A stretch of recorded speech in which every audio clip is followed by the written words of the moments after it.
আমরা সামান্য মানুষের কাছে যখন কাজ করি, চাকরি করি, তখন কোনো সমস্যার কথা ওরা যদি শোনে, ওরা কিন্তু সহযোগীদের হাত বাড়ায় না।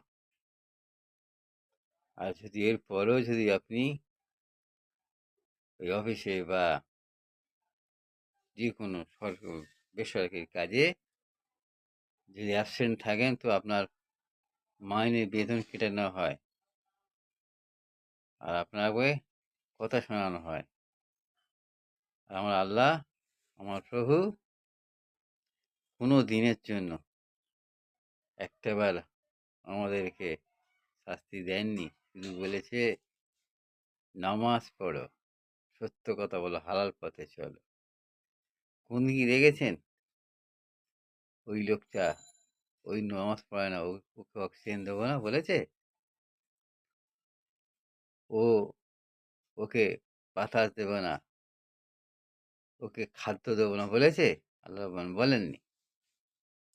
আল্লাহ বলছেন যে নবী দ্বারা যে বৃষ্টি হতো না,